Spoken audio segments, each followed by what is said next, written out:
Assalamualaikum warahmatullahi wabarakatuh. Nama saya Doni Andrean. NPM saya 193510-732. Saya dari kelas C, dan saya ingin menerangkan materi yang telah dijelaskan oleh Kakak Asdos pada pertemuan sebelum-sebelumnya. Yang pertama itu perintah dasar manajemen file dan folder Linux Ubuntu. File system atau manajemen file adalah metode dan struktur data yang digunakan sistem operasi untuk mengatur dan mengorganisir file pada disk atau partisi. File system juga dapat diartikan sebagai partisi atau disk yang digunakan untuk menyimpan file-file dalam cara tertentu. Cara memberi suatu file system ke dalam disk atau partisi dengan cara melakukan format, yaitu berikut adalah perintah manajemennya file di dalam Linux.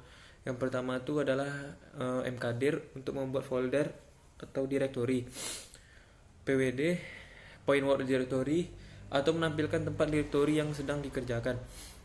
Yang ketiga cp untuk mengcopy file. Yang keempat cp strip r untuk mengcopy folder. Yang kelima mv untuk memindahkan atau merename file. Yang keenam rm untuk menghapus file. Yang ketujuh rm strip r untuk menghapus directory. Yang kedelapan itu find mencari file dalam suatu directory.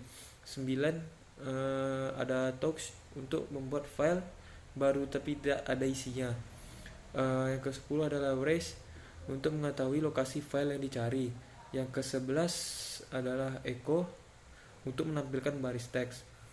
Yang ke-12 adalah wc untuk menghitung jumlah kata, baris dan jumlah huruf dalam suatu file. Yang ke-13 chmod untuk mengubah perizinan suatu directory atau file. Yang ke-14 count untuk mengubah pemilik file dan grup. Yang ke-15 who untuk melihat siapa yang login. Yang ke-16 if config konfigurasi perangkat jaringan. Yang ke-17 adalah euconfig konfigurasi perangkat jaringan nirkabel.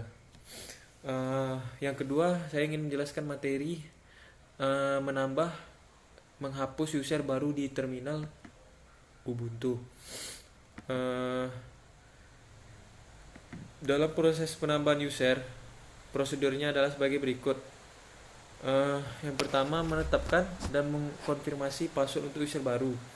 Yang kedua mengisi informasi user baru seperti full name, room number, word phone, home phone dan lainnya. Yang ketiga mengkonfirmasi bahwa informasi yang diberikan adalah benar.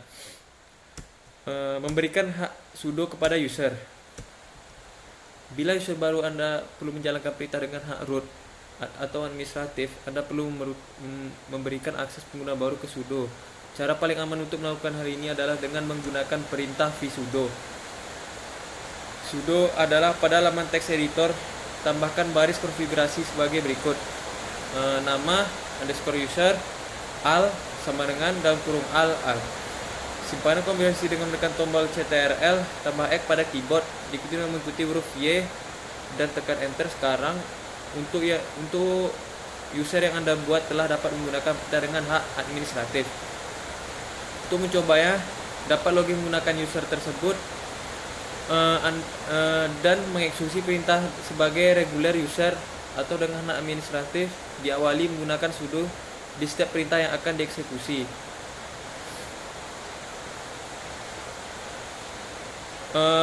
Menghapus user. Saat Anda tidak memerlukan lagi suatu akun atau user, disarankan untuk menghapus user tersebut. Anda dapat menghapus user tanpa menghapus file milik user tersebut dengan mengetikkan perintah berikut melalui user root Anda. Del user nama _user.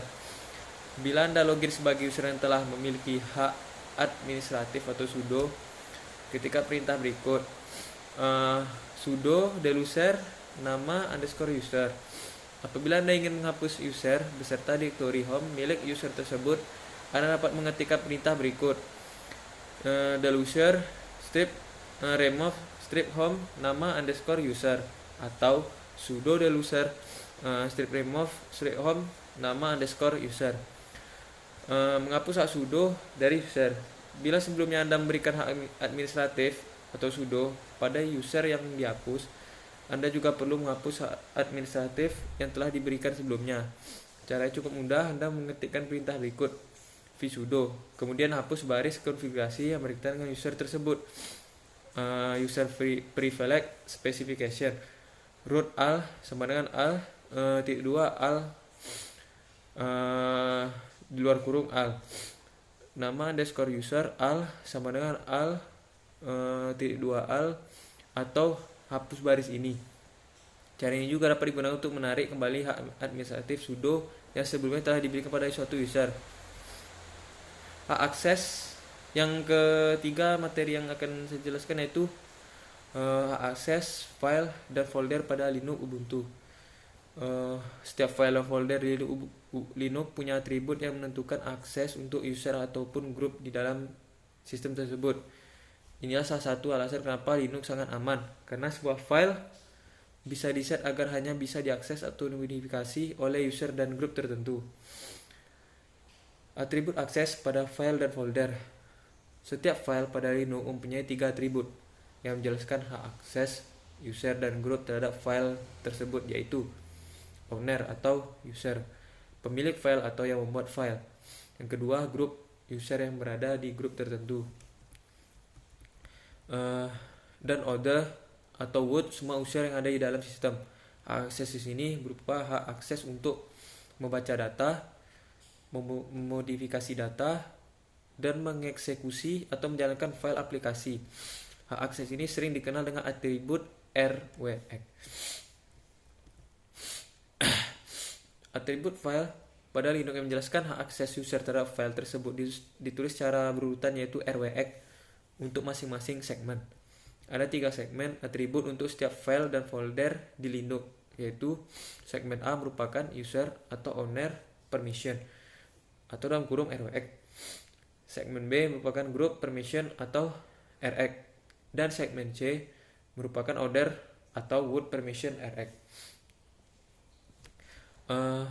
Cara membahas hak akses file di Linux atau file permission.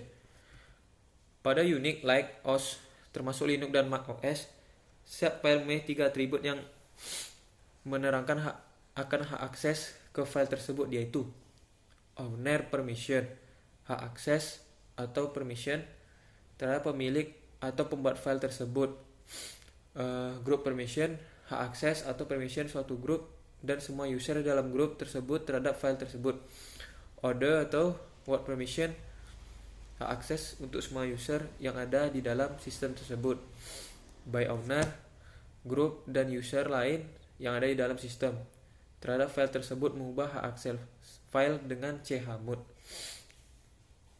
Untuk merubah hak akses file atau folder pada Linux bisa menggunakan perintah chmod.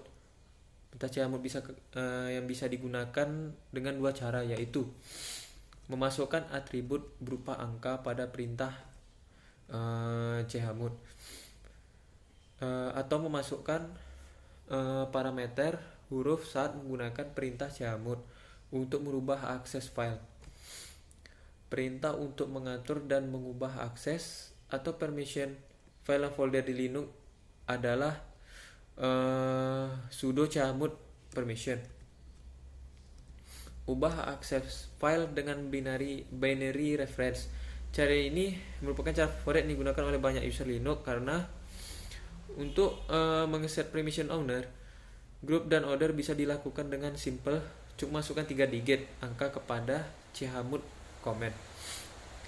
Setiap permission diwakili dengan angka dan setiap atribut R atau W atau X mempunyai nilai yang berbeda seperti jabarkan.